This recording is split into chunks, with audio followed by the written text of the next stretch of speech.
Very good evening, everyone. Thank you for joining us this evening to the Curve to Flatten Talk Series titled Innovation in Midst of Crisis. Right? Thank you all for joining us today.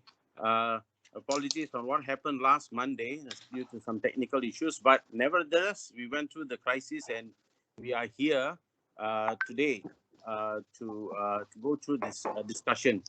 On this note, I would like to thank Microsoft for being our support in providing Microsoft Teams as a platform of communication with all of you.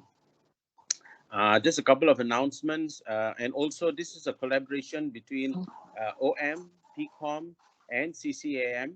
All right, this is the second series that we are producing, and more to come. Yeah. So just before I hand over to Phil, our moderator for this evening, just a couple of announcements. Please mute your microphones and turn off your camera. I request this support from all of you to turn it off, all right, so that we could hear the speakers and over this next 1 hour, right? Now, if you have any questions, all right, there's a chat there. You please drop your questions in the chat. We will be replying. The moderator or the speakers will actually answer based on the questions that you have actually posted in the chat. Yeah. So without further ado, I'd like to pass you on to Phil Captain, CEO of Nexdrone, who will be the moderator for the session and will also introduce the speakers to you. Over to you, Phil. Good evening. Thank you all for being a part of this webinar. My name is Phil Captain, and I'll moderate the webinar as Justin just mentioned. I'm the founder and CEO of Nexdrone. It's a robotics and an AI company. And at Nexdrone, we're always applying innovative approaches to create a unique product and service using drones, robots, machine learning, and AI. Today's topic under the talk series of the Curve to Flatten is innovation in the midst of chaos. Today, more than ever, companies are under immense pressure to innovate and make their products, operations, and business models more compelling and competitive. In times of uncertainty, however, many companies are just looking for ways to survive and can easily forget that doing so often requires actually thinking ahead, not just watching over their backs.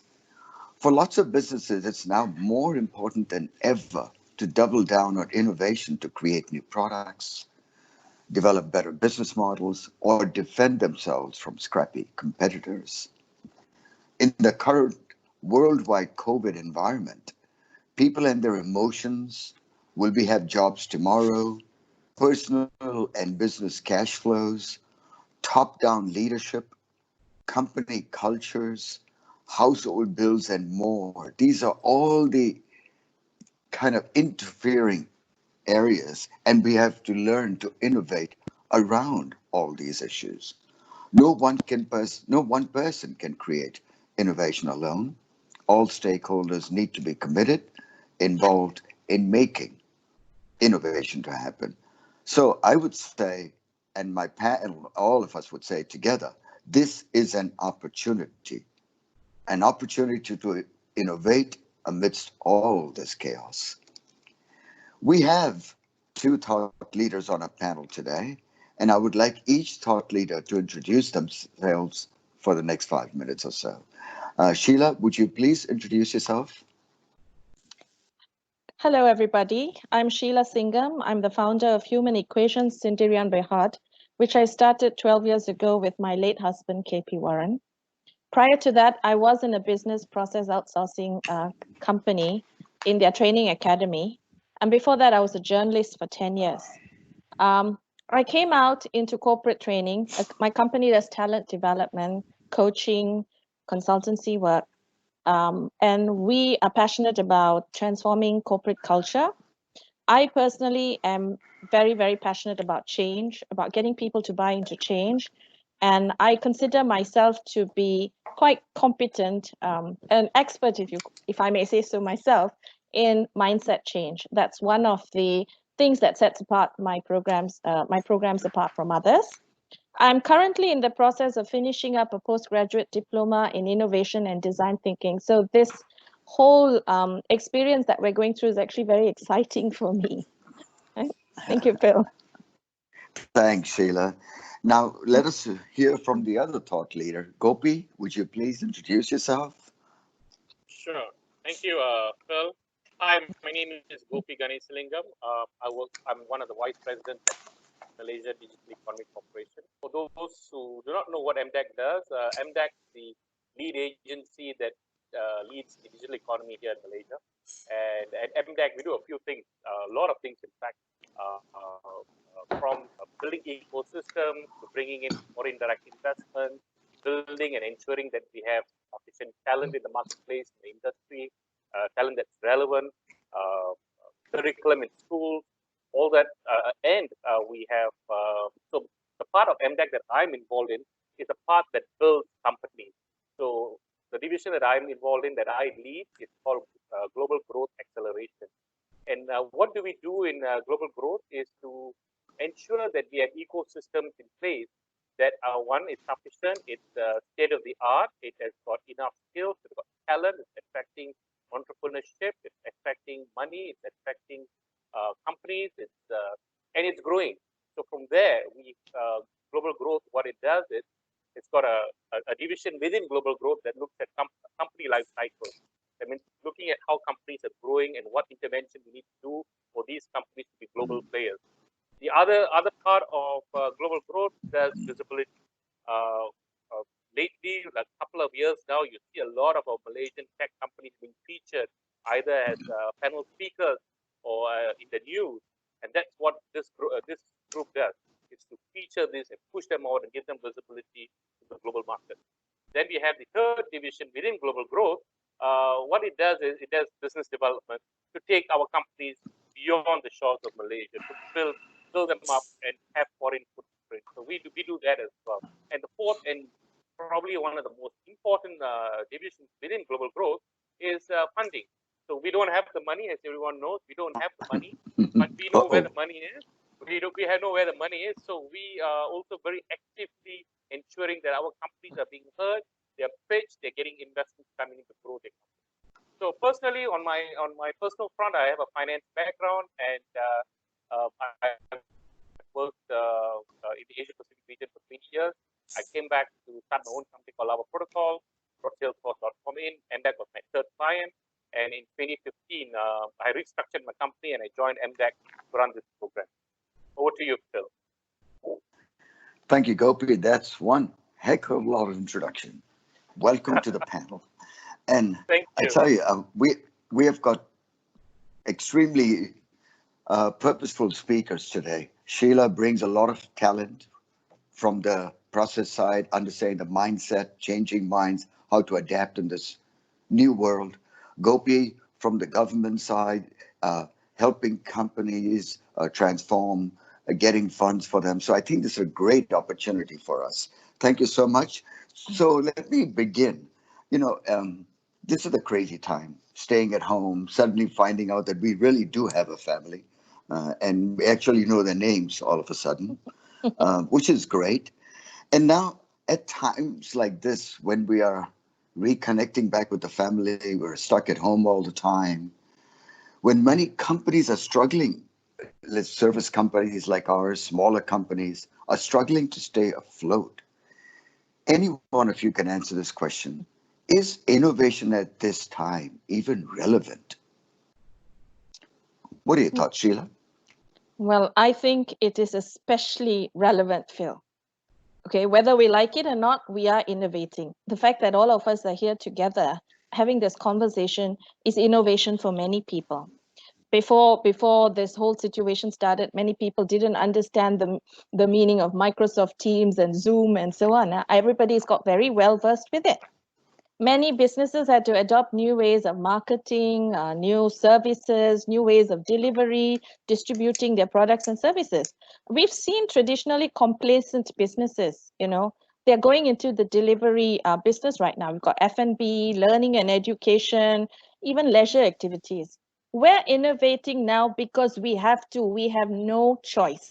And when we talk about, we're not even innovating, we're not even thinking outside the box. Outside the box requires resources that we don't have right now. Right now, when many businesses are thinking, how do we survive this and do business after this, and in terms of business continuity, we are going to have to innovate inside the box. This is what we call the closed world principle of innovation, where you look at what you have around you and you use those things within your world right now to innovate. So yes, innovation is more relevant today than it's ever been. It's far more relevant in the past than when we've been in our comfort zones. I really like what you said there about inside the box, because I really think you're right. The current innovation that's really going on now is definitely in that space. Just reinventing certain things to keep us going, not really the creative side to break boundaries, like you suggested earlier. Gopi, your thoughts on that? Sure. Thanks, Phil. So innovation, I think, has always been relevant, whether it's bad times or good times. Innovation has to be relevant, and that keeps the economy moving, that keeps businesses. But more so in times of a crisis like this, innovation becomes a critical survival skill, right? This is because businesses are now undergoing a huge stress level. Business models are now outdated. This overnight, business models become outdated. So it's very important. We need to pivot and need to capitalize on a crisis. For me, as an entrepreneur, as a finance guy, running the industry with other companies, I think opportunities are there in crisis. So are you seizing the opportunity, or are you taking the route to say, oh my God, what has happened? I'm throwing my towel in. No. So as you see successful companies innovate, even during this crisis, it's quite mind-boggling how they're coming back to harm the industry. For example, I'll tell you, when MCO was announced, just within 3 or 4 days, we had tens and tens of companies coming to MDEC, coming to us, say, we have innovated, we have these solutions to help the government. It was overwhelming. So we created an initiative called Digital versus COVID. And you know what, guys? Till today, we have 400 solutions that are either free or at a discounted price to help either the government or to help the industry, particularly the SMEs. So we are now taking this initiative. We're going to run it with the SMEs, because the SMEs are a very, very important component of the industry, and they are most affected. So that's something that we're doing. So this is all about innovation, it's about reskilling, about pivoting. Where is your true north today? It's what every businessman, every entrepreneur is asking. So yeah, my answer is we have to pivot. All the time we have to innovate and pivot. We cannot take it lying down. Yeah, I think you're right. And it's great to know that from your aspect and with the working with the government and the companies within MDEC to come up with solutions for people who are struggling to find ideas and new ways of moving forward. You did say one thing, seizing opportunities. There was a very famous quote that always said that chance favors the prepared mind. A lot of times opportunities comes and goes right in front of our faces. We don't even see it. This one is really staring us down the throats. So moving on, with all that's going on now, let's move to the people side of it. People are adjusting, working from home, internet's breaking down, new PCs, things don't work, security issues, family interruptions, juggling work schedules and household matters all of a sudden at the same time. How can we expect people now in this environment to kind of innovate and be focused on doing new things for their companies? Gopi, you want to take that first? Sure. I think technology and the tool to innovate has always been there, but it's the culture and mentality that I think has stopped most people or organizations from innovating. Human beings, however, when pushed to a corner as they are today in under MCO, they will react. They have now reacted to online. They have reacted to video calls. Suddenly everyone knows what Zoom. Everyone knows what Microsoft Teams. So So it takes a stressful event when you're pushed to the corner, when your back's against the wall, you actually need to innovate, right? So so I think it's always been there, but the adoption of digital tech has just taken place. I think there's been huge tailwind for the adoption of digital tech. There's been huge tailwind for the digital economy, and I'm very sure that a lot of companies are now beginning to realize that they need to go digital. Companies that have never thought about it, when the MCO is lifted, one of the first things they will do is to say, "What are my plans to go digital?" Companies who are already in the digital phase will now say, "Hey, I need to pivot my model because my customer has just changed. My customer behavior has just changed. They are not the same customers pre-COVID. They are now adapting to platforms. They're adapting to delivery services. They're adapting to services. Everything's online. So they will pivot. So I think that people's mindset has changed during this last few weeks. And they've not changed a little bit, but they've changed a hell of a lot. Fair enough. I think you're right. And we are definitely with our back against the walls. Unfortunately, that's not a great time to innovate. No, I just want to drive. If you just allow me to, I want to drive one point. Even if you look at, we had vegetable farmers at Cameron Highlands. There were farmers who were depending on physical delivery trucks to come pick them up. They were farmers. They didn't know anything about digital. Now they were about to throw away their vegetables. Then word got around, and a platform was put in place. Today, everything from Cameron Highlands is now working through a platform and is getting delivered to the supply chain here in KL or elsewhere. So I'm just saying, even those who had no knowledge on technology are now connected. Fantastic. Fantastic. Sheila, your thoughts on this? Sheila, I can't hear you. Okay, to a certain extent, I agree with what Gopi is saying, because business owners, those who own the business, they're top of the corporate hierarchy, whatever companies they are, small businesses, big businesses, they'll have to keep it going, and they know they have to innovate. So, you just go on and do what you have to do. But what about the employees in an organization? Exactly. Right? They don't know where to go. I mean, they've never had that. In many Malaysian companies, in other industries, they have not had this experience of innovating. A lot of innovation comes top down. So what do? We actually, before expecting people at every level, lower levels especially, to innovate without taking into consideration their concerns, that's a bit rich, I feel. We really need to address the elephant in the room. And what is that? That's fear. I've been doing a series of webinars with organizations about working hard, playing hard, managing teams remotely and all that. And one of the things I'm sensing from the conversations that I have is there's fear. Initially, when lockdown started, I mean, the MCO started, it was like, okay, this is something new, and it's something new and something fresh, and we'll get adjusted to it. But as we go along, and I don't know if where we're going to go with this, whether we're going to end on 28 April, I don't know. I have a feeling we might even go further. As time passes, more and more people are going to feel, am I relevant?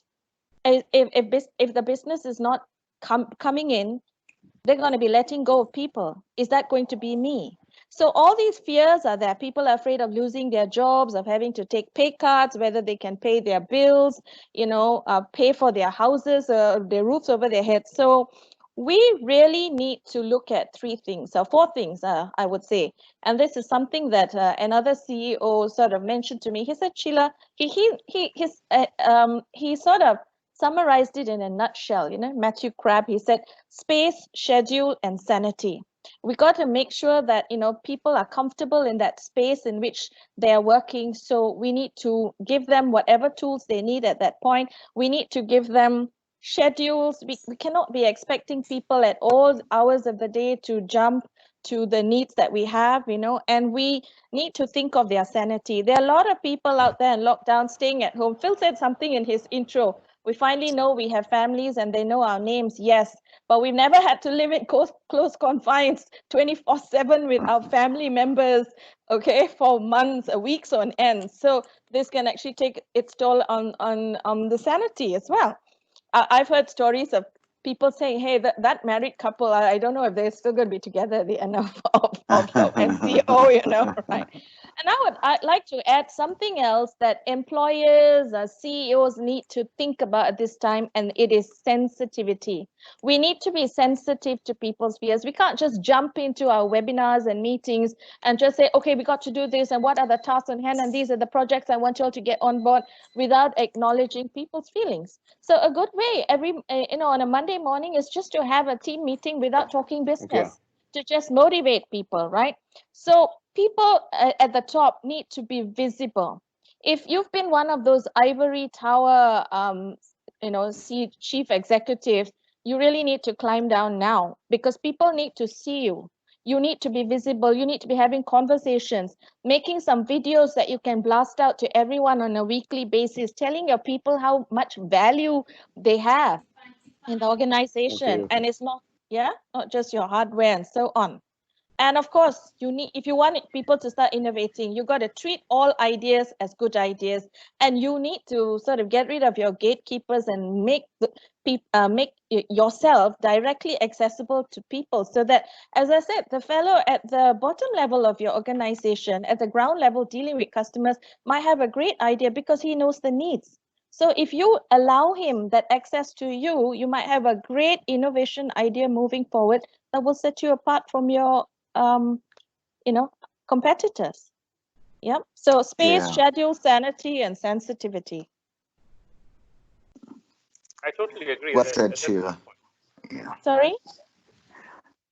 Gopi, go ahead. I said I totally agree. That's a good point. Is the mental state of everybody as well. The points are very fair.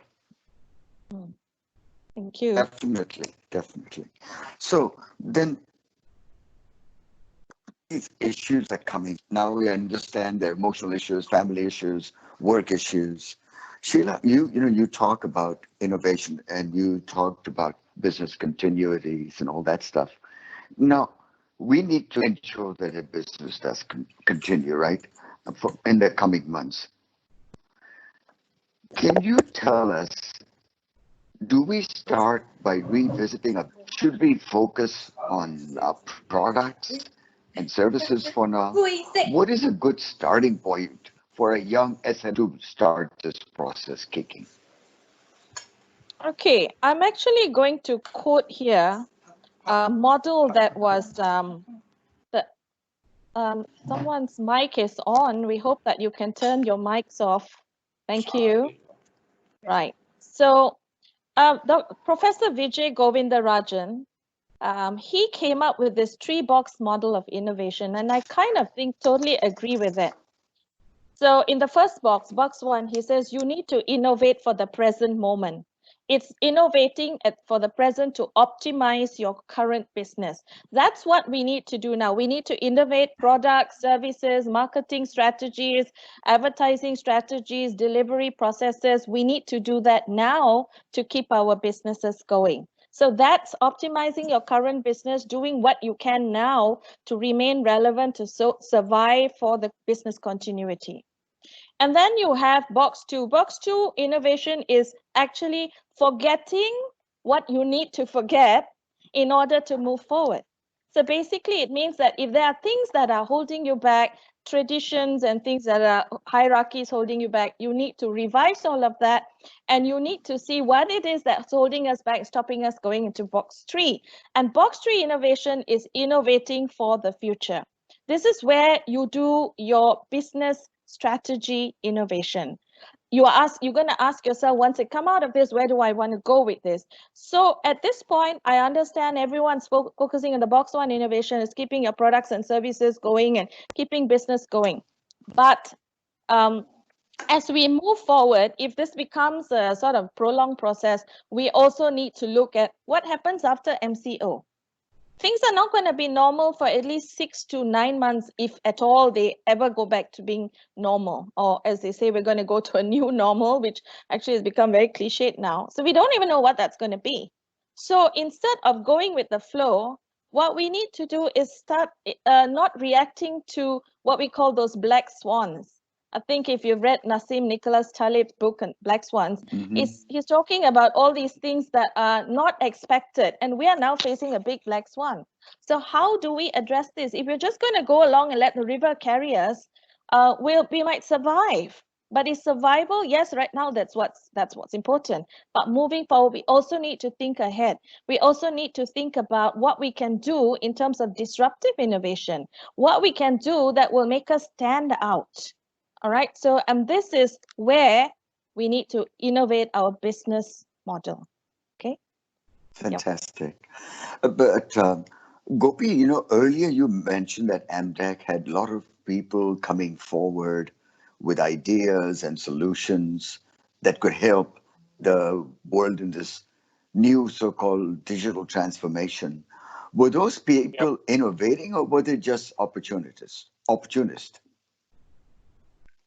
I think it's a mix of both. So they innovated the technology. Some of them innovated technology. Some of them innovated their business model. Some of them innovated their pricing model. But yeah, so it was a hybrid model. Excellent. So moving on, Sheila has given us somewhat of a framework from current, what's holding you back, and moving into the future. So if I look at this now, often when people and companies try to innovate, they are held back by culture. And like I think Sheila, you said it earlier, and so did Gopi mentioned it, hierarchies, top-down leading. Yeah. You know, hierarchies, traditional ways of doing business, and rigid paradigms. Now, you mentioned that, yes, the CEOs or whoever must come down from the Eiffel Towers and be in the street, meet the people. Is that really going to happen? And how do we force it to happen if it doesn't? All right. I'll answer that first. I think traditions are meant to be there for a positive purpose, right? And if those traditions, they needn't be carved in stone. If those traditions are holding us back, they're kind of like white elephants. I don't know. I seem to have a lot of these elephant metaphors today, right? So, you know, if you want to innovate today more than ever, we need to innovate. It's not even a choice anymore. And if you need to be looking at re-examining the things that you do, boards, okay, corporate boards need to get together and say, if there's something that we are doing that we've held fast for a long time, is not keeping us, it's not going to be to our benefit anymore. We need to do. If you need board permission to sort of overturn it, then you need to do that. What is redundant or not relevant anymore in this new world that we're going in, you need to throw those out. No one can be resistant, and no one can fight for tradition for the sake of tradition. Now you're talking about SMEs. Many of them started as family run businesses and so on, and sometimes it's very hard to get rid of those traditions that brought you so much of success, right? So much of profit. But if you have to, you have to. Like there are people holding out against digitalization. You can just get with it, And then another thing is corporate structures need to be flattened. Okay, corporate structures are one of the biggest hindrances to innovation, to corporate culture becoming agile and adaptable. All right. And you need to start those conversations with your employees at all levels.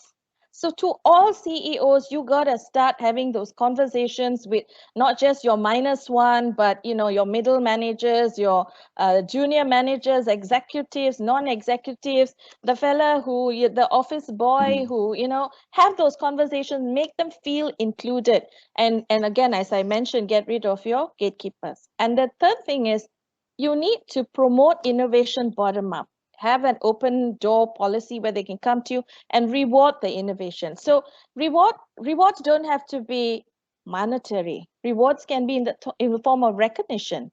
And at this point, people need that personal touch, that recognition, that appreciation. So say to people, okay, this is a great idea. We might not be able to use it now, but for the future, it's very great, futuristic idea. Now remember that all great ideas were born out of dreams. All innovations came from somebody's idea.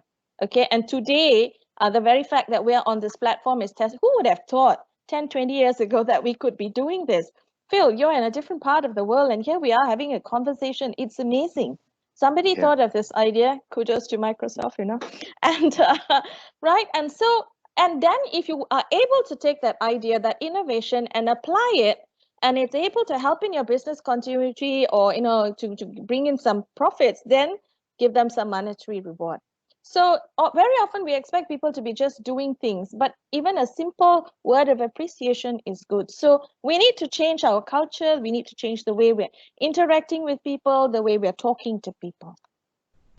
You know, the funny thing when I listen to you, all these things that you've been talking about, any company should be doing as basic 101 practices, you know, thanking people, being part of the culture.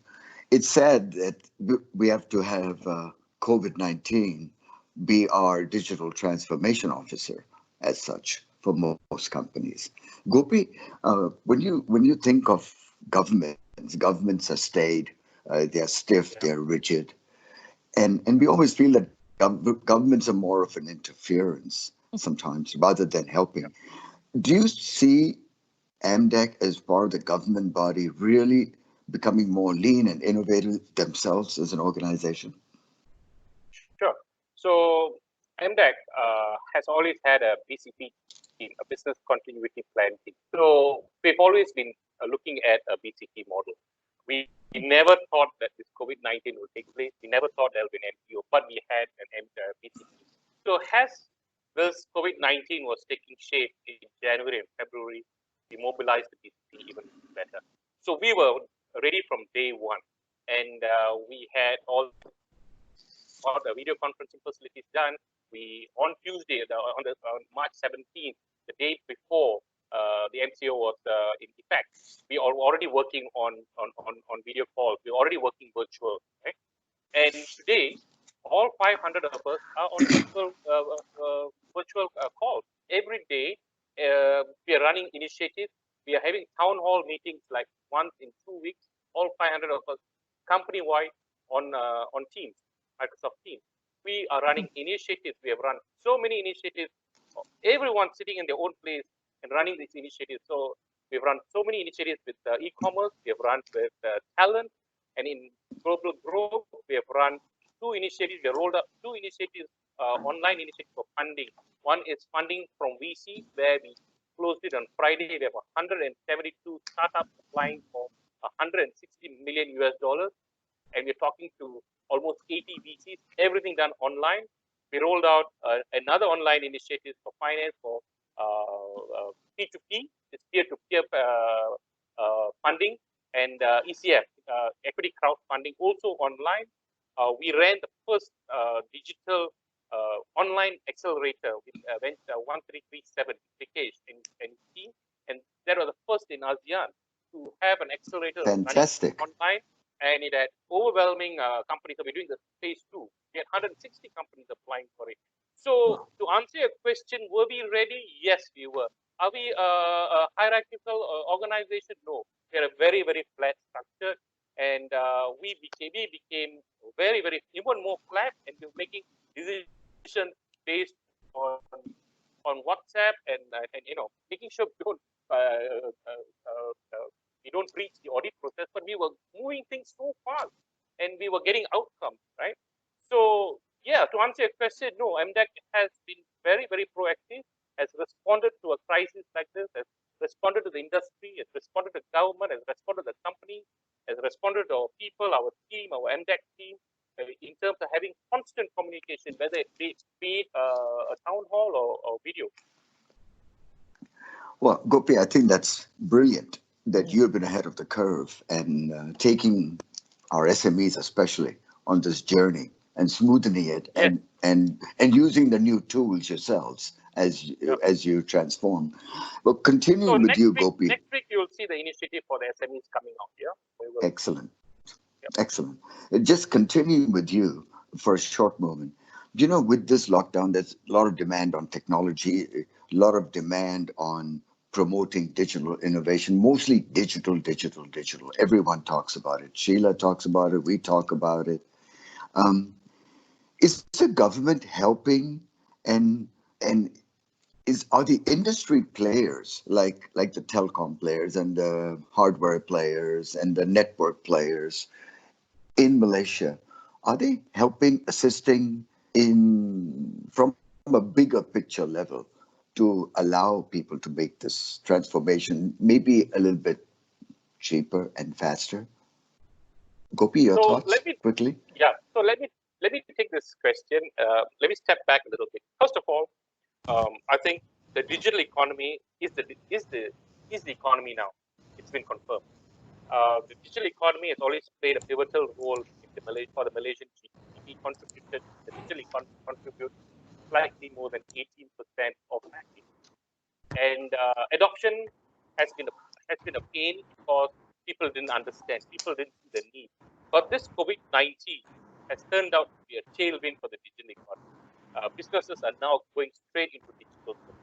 Many traditional businesses, like I said earlier in this conversation, that didn't have a digital strategy will now look for a digital strategy. And to run this digital strategy, to the digital adoption, you need the infrastructure, you need the telcos.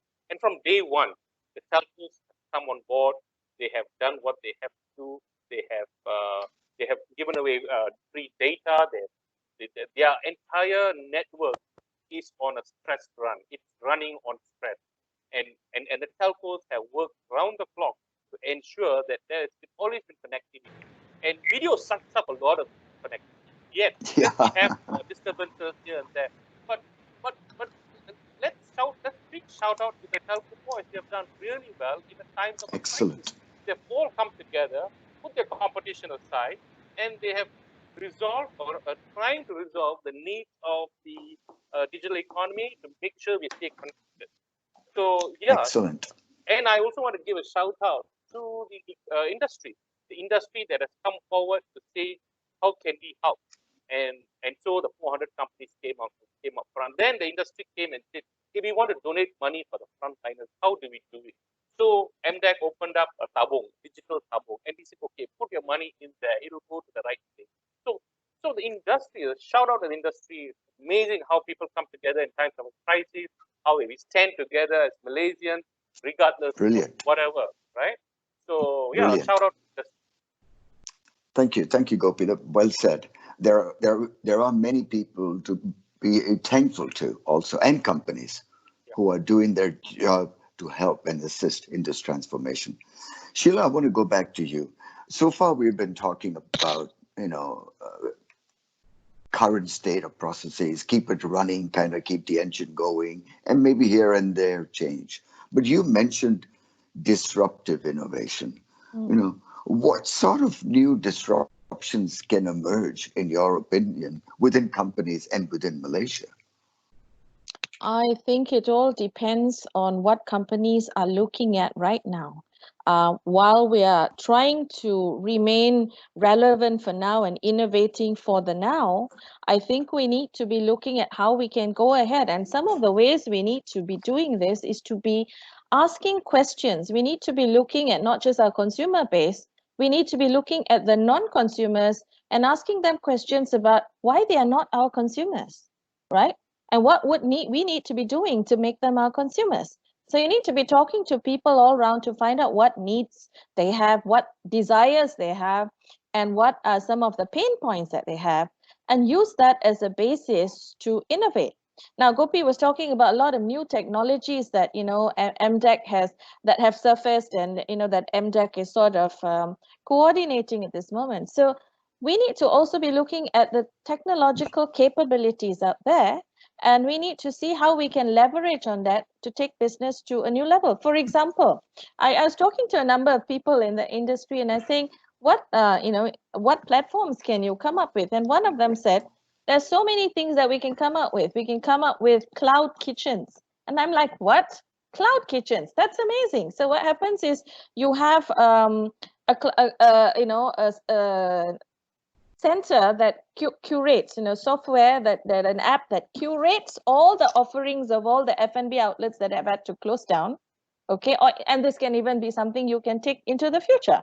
So you curate everything, and then you do everything. You do the payment, you do the deliveries, you do everything, and then you send out these messages to the kitchens. And taking that even further, you could actually have the cloud kitchen, and you could have a physical kitchen somewhere where businesses that have had to close down cannot pay rent for a few months and so on, and they've had to close. Was that an alarm telling me to stop? Yes, I set that alarm to go Okay. for me. All Sorry. right, no worries. We need to move. Yeah, okay. So that an example is cloud kitchens, and then you could have a physical kitchen where instead of opening up and spending money in your own startup costs and real estate, you use that physical kitchen to do your cooking and then let the app send it out. Another thing is health apps that give disease-free reports.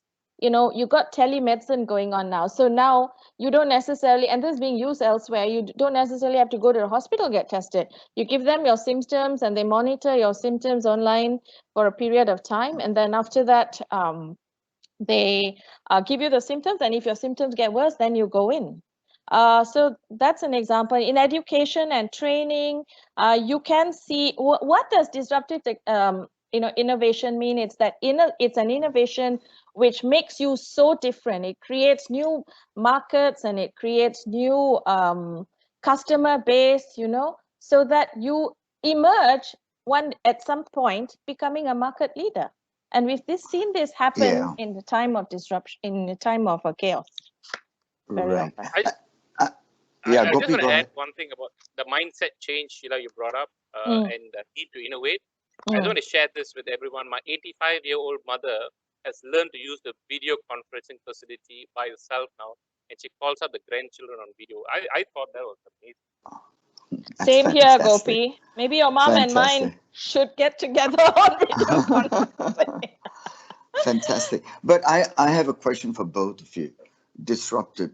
Gopi, you mentioned about the farmers in Cameroon and all that with their, at one time the farmers were looking for people to come to them, to the markets and pick up the products and go home.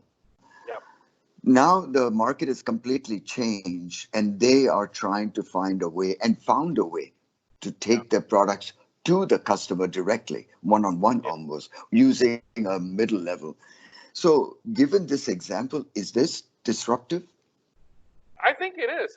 Okay, if you really look at the disruptive technology, the platform digital economy, whether it's a Grab or a e-hailing, what does it do? It brings the buyer and the seller without having a middleman. And when you take away the middleman, you take away a big margin of the cost. So, and what happens when you take away a big margin of the cost is the seller gets a bigger margin and the buyer has to pay less money. So there's savings all around, the win-win-win situation. So what has happened and it's now beginning to happen everywhere. So what has happened during COVID-19 is even farmers are now going to be connected. Fishermen will be connected. They will probably not need a middleman to be able to sell their fish or their catch. So all these are disruptive, and disruptive doesn't mean negative. Disruptive means, to me, it's very positive. It is a win-win. So you're going to move forward. It's going to be disruptive. You're putting a digital platform in place. You're connecting the buyers and the sellers. You're connecting two groups of people that have synergy to work together to either to procure or to whatever. And that's what's going to happen. Yeah, I think the points are fair, and this whole game is changing. In the interest of time, now I'd like to open the question. I mean the floor, because there seem to be a lot of questions from the audience. So let me take a look, and there are a few questions here, and some of them I can't even read. They're so long. But here's one that comes up. It says, this is mostly a question being, how is the world going to be post-COVID, immediate after the MCO?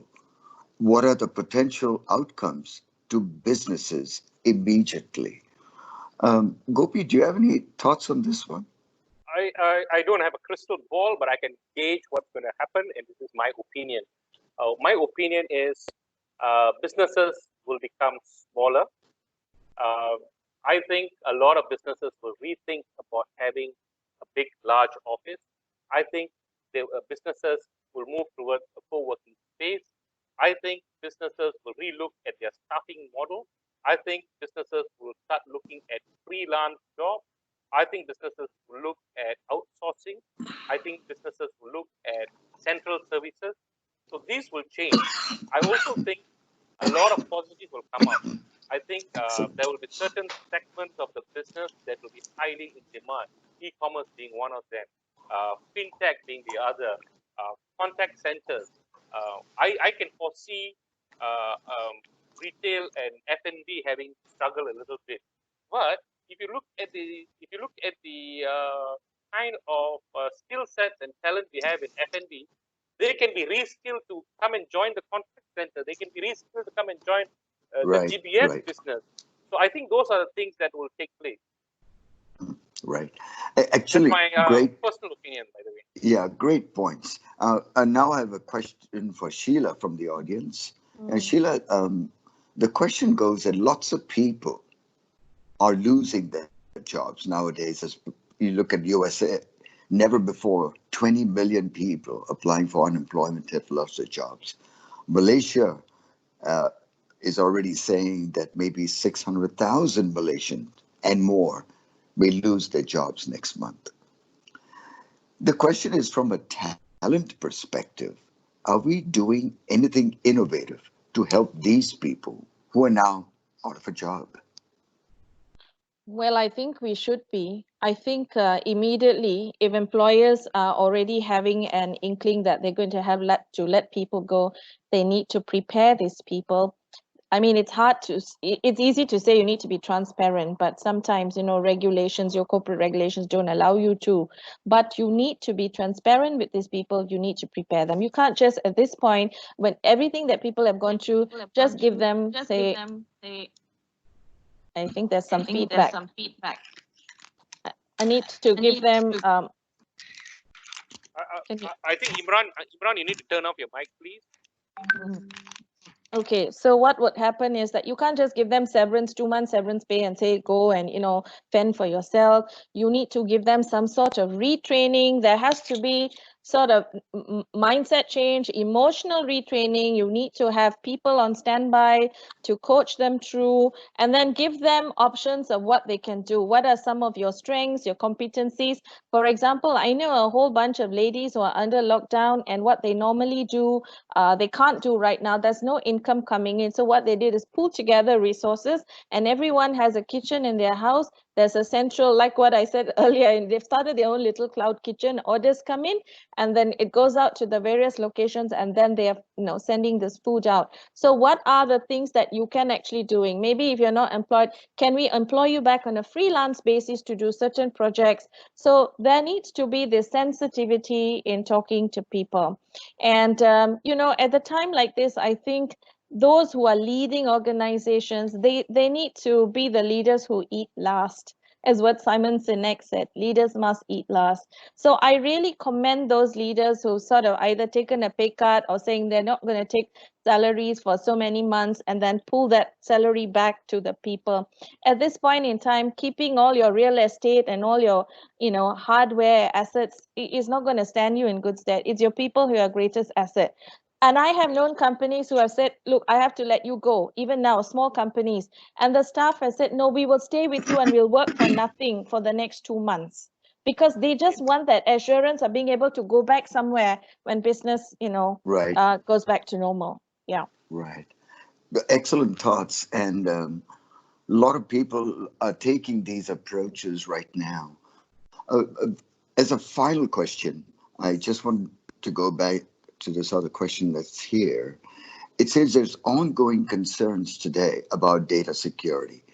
And you saw what happened when people started using Zoom and all the messages going across about threats and data theft and all that stuff going on. When we do digital innovation, data security is a key component that we have to deal with. What is the ideal way to handle this for collective benefits, not as one individual company switching over to teams or doing something that way? A corporate governance, law enforcement will override great innovative solutions. How do we strike a balance on this? Gopi, your thoughts? Sure. I think the balance will come in. So cybersecurity has always been on top of everyone's mind. As we have all these digital platforms, cybersecurity has always been a must-have. And I think what will happen now is cybersecurity is going to get really busy, and they'll be closing all these gaps. So it is work in progress. As we progress to the next level of the digital economy, as we progress to the next level of digital platform, we would find bugs, we would find loopholes, but that will be fixed. And just look at online banking, just look at e-wallet. I mean, when is the last time you heard of a breach in an online banking or on an e-wallet? So it takes time. So I think given time, given the importance of cybersecurity, those gaps, those bugs will be fixed. Excellent. We will not Thanks, be, Gopi. we will not be taking a U-turn and saying that we are not going to be using digital platforms. I can assure you, digital platforms will be the present and the future. They're here to Absolutely. stay. They're here to Absolutely. stay. Yeah. As a closing, both of you, Sheila, could you give us some closing comments in the last 30 seconds or so, please? Yes, thank you, Phil. Well, all I have to say is this: you have to make innovation a way of life. In fact, you actually already have. Once upon a time, you thought you couldn't innovate. As you say, Gopi, your 87-year-old mother is already innovating. So I don't see a reason why the rest of us can't. You know, your business is continuing to function while you're in lockdown. Some of you not. But you already need to look at new ways of how to, bring business back, how to do business continuity. Human beings are resilient beings. We can overcome much more than we think. The fact that we still exist shows you that we've gone through so many upheavals in history, and here we are. And history is a testimony to our ability to innovate. And the only thing that differentiates those who are at the forefront of innovation and those who resist it is the mindset. It was Henry Ford who said, whether you think you can or you think you can't, you are right. The greatest barrier to innovation lies in your mind.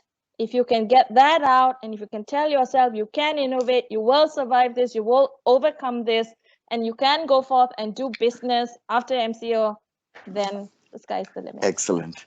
Gopi, any closing comments? Yeah. Gopi? Sorry, yeah.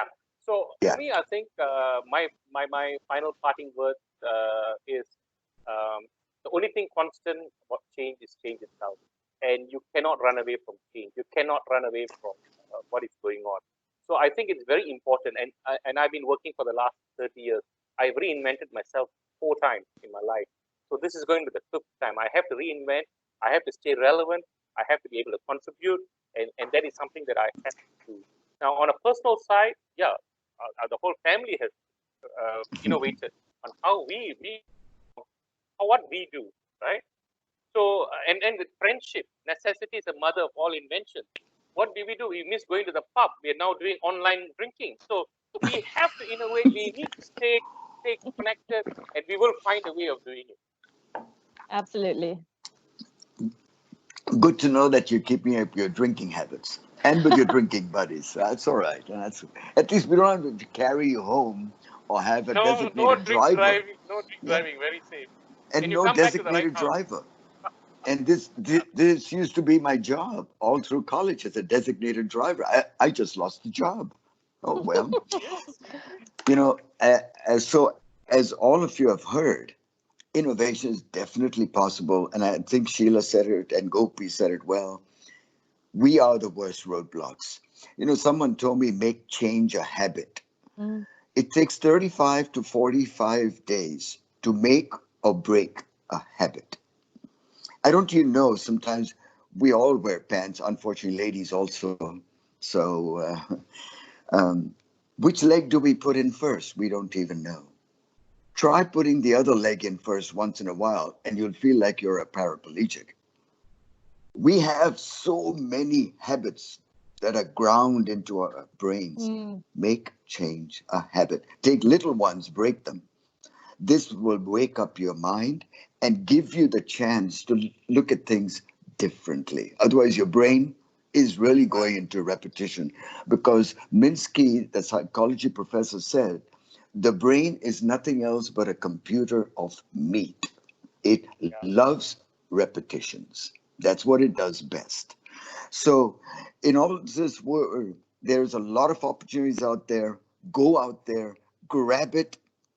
Digital is the way forward. Be a market leader and create opportunities in the midst of all this chaos. I'd like to thank our thought leaders, Gopi. Thank you. Sheila, thank you very much. You're brilliant. And also thanks to Justin for orchestrating all this, and Microsoft, of course, helping us. And Justin, I know, went through a lot of pain last week as it didn't work out too well, but excellent job, Justin, of staying focused and getting it done. And also to Raymond. Raymond is the chair of the series that we are talking about. And this series is going to continue, the series called The Curve to Flatten. So thank you, Raymond, and thank you, everybody, for being part of the seminar and the webinar.